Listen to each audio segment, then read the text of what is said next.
ಶ್ರೀ ಗುರುಭ್ಯೋ ನಮಃ. ಹರಿ ಓಂ. ಶ್ರೀ ವಿಷ್ಣು ಸಹಸ್ರನಾಮದ 57ನೆಯ ತಿರುನಾಮ ಶಾಶ್ವತಃ ಅಂತ.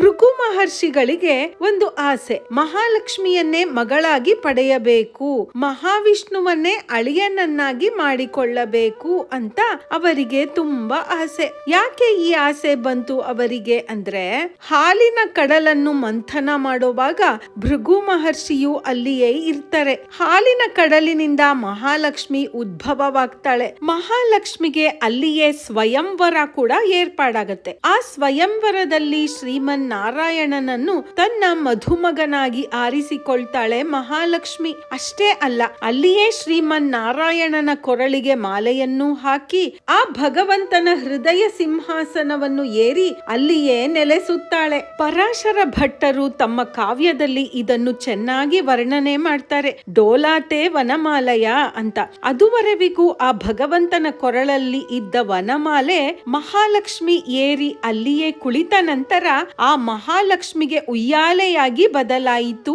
ಆ ಹೂಮಾಲೆ ಅಂತ. ಆ ಭಗವಂತನ ಕೊರಳಿನ ಆ ಮಾಲೆ ಹಿಂದೆ ಮುಂದೆ ತೂಗುತ್ತಿದ್ದಾಗ ಮಹಾಲಕ್ಷ್ಮಿಗೆ ಅದೇ ಉಯ್ಯಾಲೆ ಆಯಿತು ಅಂತ. ಅಬ್ಬಾ, ಎಂತಹ ಅದ್ಭುತವಾದ ವರ್ಣನೆ! ನಮ್ಮ ಕಣ್ಣ ಮುಂದೆ ಆ ಚಿತ್ರವನ್ನು ಊಹಿಸಿಕೊಂಡರೆ ಎಂತಹ ಅದ್ಭುತವಾದ ಅನುಭವ ಆಗತ್ತೆ. ವನಮಾಲೆ ಅವಳಿಗೆ ಉಯ್ಯಾಲೆ ಆಯಿತು, ಡೋಲಾತೆ ವನಮಾಲಯ ಅಂತ ಹಾಡ್ತಾರೆ. ಆ ದೃಶ್ಯವನ್ನ ಭೃಗು ಮಹರ್ಷಿಗಳು ನೋಡ್ತಾರೆ. ಆಹಾ, ಮಹಾಲಕ್ಷ್ಮಿ ಮದುವೆ ಆಗ್ತಾಳೆ.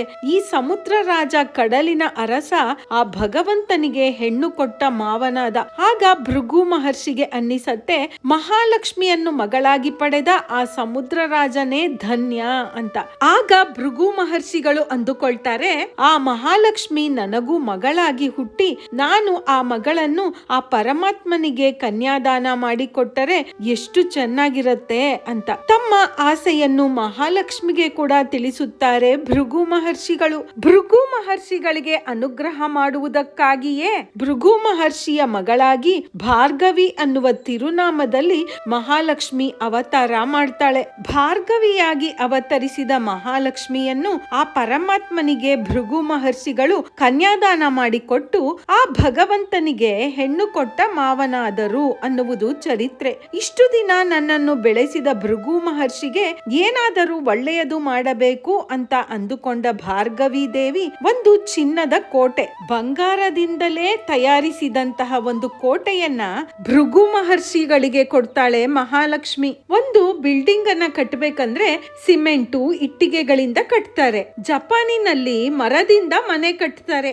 ಆದರೆ ಇದು ಚಿನ್ನದಿಂದಲೇ ತಯಾರಿಸಿದಂತಹ ಕೋಟೆ. ಈ ಚಿನ್ನದ ಕೋಟೆಯನ್ನು ತನ್ನ ತಂದೆಯಾದ ಭೃಗು ಮಹರ್ಷಿಗಳಿಗೆ ಬಹುಮಾನವಾಗಿ ಕೊಟ್ಟು ಅವಳು ಭಗವಂತನ ಜೊತೆ ಹೊರಟು ಬಿಡ್ತಾಳೆ. ಆಮೇಲೆ ಆ ಮಹಾಲಕ್ಷ್ಮಿಗೆ ತಾನು ಕೂಡ ಆ ಕೋಟೆಯಲ್ಲಿ ವಾಸ ಮಾಡಬೇಕು ಅನ್ನುವ ಆಸೆ ಬರುತ್ತೆ. ಹಾಗಾಗಿ ಭೃಗು ಮಹರ್ಷಿಗಳ ಹತ್ತಿರ ಭಾರ್ಗವಿ ಬಂದು, ನಾನು ಆ ಕೋಟೆಯಲ್ಲಿ ಸ್ವಲ್ಪ ದಿನ ಇರಬೇಕು ಅಂತ ಆಸೆ ಆಗುತ್ತಾ ಇದೆ, ಆ ಕೋಟೆಯ ಬೀಗದ ಕೈಯನ್ನು ಕೊಡಿ ಅಂತ ಕೇಳ್ತಾಳೆ. ಆದರೆ ಭೃಗು ಮಹರ್ಷಿಗಳು ಆ ಕೋಟೆಯ ಬೀಗದ ಕೈಯನ್ನು ಕೊಡುವುದಕ್ಕೆ ಒಪ್ಪೋದೇ ಇಲ್ಲ. ನೀನು ನನಗೆ ಅಂತ ಕೊಟ್ಟಿರುವ ಕೋಟೆ ಅದು, ಅದರಲ್ಲಿ ನೀನೇ ಬಂದು ಇರುವುದು ಅಂದ್ರೆ ಏನು? ನಾನು ಬೀಗದ ಕೈಯನ್ನು ಕೊಡುವುದಿಲ್ಲ ಅಂದು ಬಿಡ್ತಾರೆ ಭೃಗು ಮಹರ್ಷಿಗಳು. ಮಹಾಲಕ್ಷ್ಮಿಗೆ ತುಂಬಾ ದುಃಖವಾಗತ್ತೆ.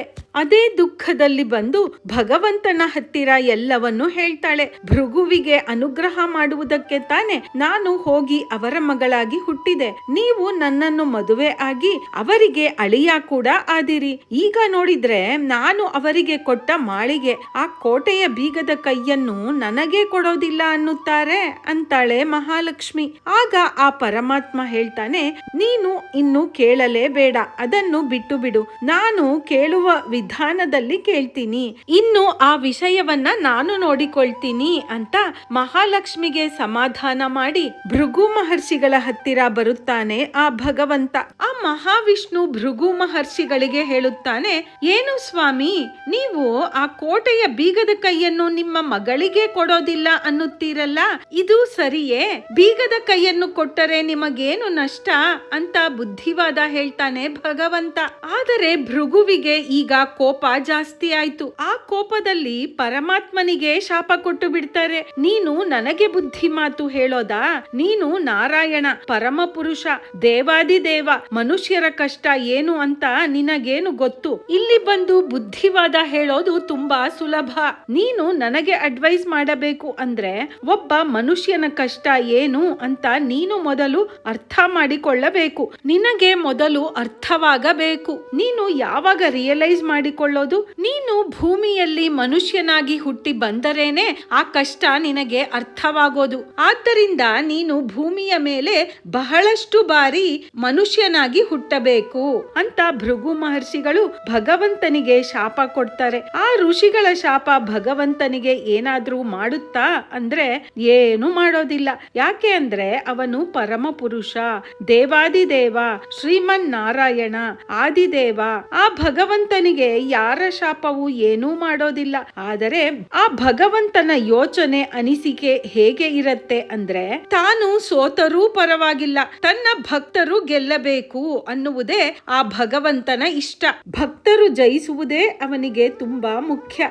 ಭಕ್ತನು ಜಯಿಸಿದರೆ ಅವನಿಗೆ ತುಂಬಾ ಹೆಮ್ಮೆ. ಕೆಲವು ಗುರುಗಳು ಹೇಳುವುದೂ ಉಂಟು, ನನ್ನ ಶಿಷ್ಯಂದಿರು ನನ್ನನ್ನು ಮೀರಿಸಬೇಕು ಅಂತ.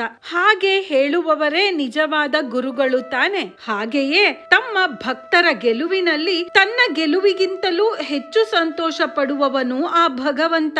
ತಾಯಿಯ ಮೇಲೆ ಮಕ್ಕಳು ಕೋಪಿಸಿಕೊಂಡರೆ ಈ ಮಕ್ಕಳು ನನ್ನ ಮಕ್ಕಳಲ್ಲ ಅಂತ ಹೇಳಲು ಸಾಧ್ಯವೇ? ಹಾಗೆಯೇ ಆ ಭಗವಂತ ಕೂಡ ಅವನ ಮೇಲೆ ಕೋಪಿಸಿಕೊಂಡು ಶಾಪ ಕೊಟ್ಟರೂ ಸಹ ನೀನು ನನ್ನ ಭಕ್ತನಲ್ಲ ಅಂತ ಹೇಳುವುದೇ ಇಲ್ಲ. ತನಗೆ ಕೊಟ್ಟ ಶಾಪವನ್ನು ಕೂಡ ಒಪ್ಪಿಕೊಂಡು ಅದರಂತೆಯೇ ನಡೆದುಕೊಂಡು ತನ್ನ ಭಕ್ತರು ಜಯಿಸಬೇಕು ಅಂತ ಇಷ್ಟಪಟ್ಟು ಅದರಿಂದಲೇ ತೃಪ್ತಿ ಪಟ್ಟುಕೊಳ್ಳುತ್ತಾನೆ ಆ ಭಗವಂತ. ತಾನು ಸೋತು ಹೋದೆ ಅನ್ನುವ ಭಾವ ಎಳ್ಳಷ್ಟೂ ಇಲ್ಲ ಆ ಭಗವಂತನಿಗೆ. ಅದಕ್ಕೆ ಆ ಭಗವಂತ ಹೇಳ್ತಾನೆ ಭೃಗು ಮಹರ್ಷಿಗೆ, ಆಯಿತು, ನೀವು ಹೇಳಿದ ಹಾಗೆಯೇ ನಾನು ಭೂಮಿಯಲ್ಲಿ ಬಹಳಷ್ಟು ಸಾರಿ ಹುಟ್ಟುತ್ತೇನೆ. ಅದರಲ್ಲಿ ನನಗೆ ಇನ್ನೂ ಒಂದು ಪರ್ಪಸ್, ಕಾರಣ ಕೂಡ ಇದೆ. ಅದೇನು ಅಂದ್ರೆ ಈ ಭೂಮಿಯಲ್ಲಿ ನನಗೆ ಸಾಕಷ್ಟು ಭಕ್ತರುಗಳು ಇದ್ದಾರೆ. ನನ್ನ ಭಕ್ತರನ್ನೆಲ್ಲ ಹುಡುಕಿ ಅವರಿಗೆಲ್ಲ ಅನುಗ್ರಹ ಮಾಡಿ ಅವರನ್ನೆಲ್ಲ ಮೋಕ್ಷ ಸಾಮ್ರಾಜ್ಯವಾದ ನನ್ನ ವೈಕುಂಠಕ್ಕೆ ಕರೆದುಕೊಂಡು ಬರಬೇಕು ಅಂತ ನನಗೆ ಬಹಳ ಆಸೆ. ಅದಕ್ಕೂ ಈ ಮನುಷ್ಯನ ಹುಟ್ಟನ್ನು ನಾನು ಉಪಯೋಗ ಮಾಡಿಕೊಳ್ತೇನೆ ಅಂತ ಹೇಳಿ ಆ ಭೃಗುವಿನ ಶಾಪವನ್ನು ತನಗೆ ವರವಾಗಿ ಮಾರ್ಪಾಡು ಮಾಡಿಕೊಂಡು ಭೂಮಿಯಲ್ಲಿ ಆ ಭಗವಂತ ಅವತಾರ ಮಾಡುವುದಕ್ಕೆ ಶುರು ಮಾಡಿದ. ಮೀನಿನ ರೂಪದಲ್ಲಿ, ಆಮೆಯ ಅವತಾರದಲ್ಲಿ, ಹಂದಿಯಾಗಿ, ಅರ್ಧ ಮನುಷ್ಯನಾದ ನರಸಿಂಹನಾಗಿ, ಚಿಕ್ಕದಾದ ವಾಮನ ರೂಪಿಯಾದ ಹುಡುಗನಾಗಿ, ರಾಮನಾಗಿ, ಪರಶುರಾಮನಾಗಿ, ಬಲರಾಮನಾಗಿ, ಕೃಷ್ಣನಾಗಿ, ಹೀಗೆ 10 ಹಲವಾರು ಅವತಾರಗಳಲ್ಲಿ ಈ ಭೂಮಿಗೆ ಬಂದಿಳಿದ ಆ ಭಗವಂತ. ಇಷ್ಟೊಂದು ಅವತಾರಗಳನ್ನು ಆ ಭಗವಂತ ಏಕೆ ಮಾಡಿದ ಅಂದರೆ ಆ ಭೃಗು ಹೇಳಿದ್ದು, ನೀನು ಭೂಮಿಯಲ್ಲಿ ಹುಟ್ಟಿ ಮನುಷ್ಯನಾಗಿ ಜೀವನ ನಡೆಸಿ ಮನುಷ್ಯರ ಕಷ್ಟವನ್ನು ಅರ್ಥ ಮಾಡಿಕೋ ಅಂತ ಹೇಳಿದ್ದರಲ್ಲ, ಅದಕ್ಕೆ. ಆದರೆ ಅದನ್ನು ಕೂಡ ತನ್ನ ಭಕ್ತ ಜಯಿಸಬೇಕು, ತಾನು ಸೋತರೂ ಪರವಾಗಿಲ್ಲ ಅಂತ ಒಪ್ಪಿಕೊಂಡು ಅವರ ಶಾಪವೇನು ತನಗೆ ತಗುಲುವುದಿಲ್ಲ ಅಂತ ತಿಳಿದಿದ್ದರೂ ತಾನೇ ತಾನಾಗಿ ಅದನ್ನು ಒಪ್ಪಿಕೊಂಡು ಹೀಗೆ ಭಗವಂತ ಸಾಲಾಗಿ ಅವತಾರ ಎತ್ತುತ್ತಾನೆ. ಶಾಶ್ವತಃ ಅಂದರೆ ಒಂದೇ ಸಮನೆ ನೀರು ಹರಿಯುವ ಹಾಗೆ ಕಂಟಿನ್ಯೂಸ್ ಆಗಿ ಒಂದಾದ ಮೇಲೆ ಇನ್ನೊಂದು ಅವತಾರವನ್ನ ಎತ್ತಿ ಬರುತ್ತಾನೆ ಅಂತ. ಯಾವುದಾದರೂ ಒಂದು ವಿಷಯ ಒಂದಾದ ಮೇಲೆ ಒಂದು ನಿರಂತರವಾಗಿ ಅಂದ್ರೆ ಕಂಟಿನ್ಯೂಸ್ ಆಗಿ ಬರುತ್ತಾ ಇದ್ದರೆ ಅದನ್ನು ಶಾಶ್ವತವಾಗಿ ಇರುವಂತದ್ದು ಅಂತೀವಿ ನೋಡಿ. ಹಾಗೆ ಕೆಲವರು ಹೇಳುವುದು ಕೂಡ ಉಂಟು, ಅಯ್ಯೋ ಕಷ್ಟ ಅನ್ನುವುದು ಶಾಶ್ವತವಾಗಿ ಪರ್ಮನೆಂಟ್ ಆಗಿ ಒಂದಾದ ಮೇಲೆ ಒಂದು ಬರುತ್ತಲೇ ಇದೆ ಅಂತಾರೆ ನೋಡಿ. ಹಾಗೆ ನಿರಂತರವಾಗಿ ನೀರು ಓಡುವ ಹಾಗೆ ಅವತಾರ ಮಾಡುತ್ತಲೇ ಇರುವುದರಿಂದ ಆ ಅವತಾರ ಕೂಡ ಏತಕ್ಕೆ ಯಾಕೆ ಅಂದರೆ ಆ ಭಗವಂತ ತನಗೋಸ್ಕರ ಅವತಾರ ಮಾಡೋದು ಅಲ್ಲ, ನಮ್ಮನ್ನೆಲ್ಲ ಕಾಯುವುದಕ್ಕೆ ಅಂತ. ಪರಿತ್ರಾಣಾಯ ಸಾಧೂನಾಂ ವಿನಾಶಾಯ ಚ ದುಷ್ಕೃತಾಂ ಧರ್ಮ ಸಂಸ್ಥಾಪನಾರ್ಥಾಯ ಸಂಭವಾಮಿ ಯುಗೆ ಯುಗೆ ಅಂತ ಆ ಶ್ರೀಕೃಷ್ಣ ಭಗವದ್ಗೀತೆಯಲ್ಲಿ ಹೇಳಿರುವ ಹಾಗೆ ನಮ್ಮೆಲ್ಲರಿಗೂ ಅಂದ್ರೆ ಭಕ್ತ ಜನರಿಗೆ ತನ್ನ ಅನುಭವವನ್ನು ಕೊಡಬೇಕು, ಅವರನ್ನು ರಕ್ಷಿಸಬೇಕು. ಹಾಗೆಯೇ ಬರುವ ಹಾದಿಯಲ್ಲಿ ಆಂಟಿ ಸೋಷಿಯಲಿಸ್ಟ್ ರಾವಣ, ಕುಂಭಕರ್ಣ, ಕಂಸನ ಹಾಗೆ ಇದ್ದರೆ ಅವರುಗಳನ್ನು ಸಂಹಾರ ಮಾಡಿ ಧರ್ಮವನ್ನು ಉಳಿಸುವುದಕ್ಕೆ ಶಾಶ್ವತವಾಗಿ ನಿರಂತರವಾಗಿ ಅವತಾರ ಎತ್ತುವುದರಿಂದ ಶಾಶ್ವತಃ ಅಂತ ಆ ಭಗವಂತನಿಗೆ ಹೆಸರು. ನಾವು ಕೂಡ ಶಾಶ್ವತಾಯ ನಮಃ ಅನ್ನುವ ಈ ತಿರುನಾಮವನ್ನು ದಿನವೂ ಹೇಳುತ್ತಾ ಬಂದರೆ ನಮಗೂ ಕರಗದೆ ಇರುವ ಸಂಪತ್ತು, ಜ್ಞಾನ ಸಂಪತ್ತು, ಧನ ಸಂಪತ್ತು, ಆರೋಗ್ಯ ಸಂಪತ್ತು ಅಂತ ಎಲ್ಲಾ ತರಹದ ಸೌಭಾಗ್ಯಗಳನ್ನು ನಿರಂತರವಾಗಿ ಕೊಡುತ್ತಾನೆ ಅಂತ ತಿಳಿದು ಪ್ರತಿದಿನವೂ ಶಾಶ್ವತಾಯ ನಮಃ ಅಂತ ಹೇಳುತ್ತಾ ಬರೋಣ. ಶಾಶ್ವತಾಯ ನಮಃ ಅಂತ ಕಮೆಂಟ್ ಮಾಡಿ ಕೇಳುಗರೆ. ಹಾಗೆಯೇ ಈ ಕಥೆಯ ಬಗ್ಗೆ ನಿಮ್ಮ ಅಭಿಪ್ರಾಯವನ್ನು ಕೂಡ ತಿಳಿಸಿ. ನಿಮಗೆ ಈ ಕಥೆ ಇಷ್ಟವಾಗಿದ್ರೆ ಲೈಕ್ ಮಾಡಿ, ಶೇರ್ ಮಾಡಿ, ಹಾಗೂ ನೀವಿನ್ನ ನಮ್ಮ ಚಾನೆಲ್ ನ ಸಬ್ಸ್ಕ್ರೈಬ್ ಮಾಡ್ಕೊಂಡಿಲ್ಲ ಅಂದ್ರೆ ಸಬ್ಸ್ಕ್ರೈಬ್ ಮಾಡ್ಕೊಂಡು ಬೆಲ್ ಬಟನ್ ಕೂಡ ಒತ್ತಿ. ಆಗ ನಮ್ಮ ಕಥೆಯ ನೋಟಿಫಿಕೇಶನ್ ನಿಮಗೆ ಬರುತ್ತೆ. ಆಗ ನಮ್ಮ ಯಾವುದೇ ವಿಡಿಯೋಗಳು ನಿಮಗೆ ಮಿಸ್ ಆಗೋದೇ ಇಲ್ಲ. ಶಾಶ್ವತಾಯ ನಮಃ. ಸರ್ವೇ ಜನಾಃ ಸುಖಿನೋ ಭವಂತು.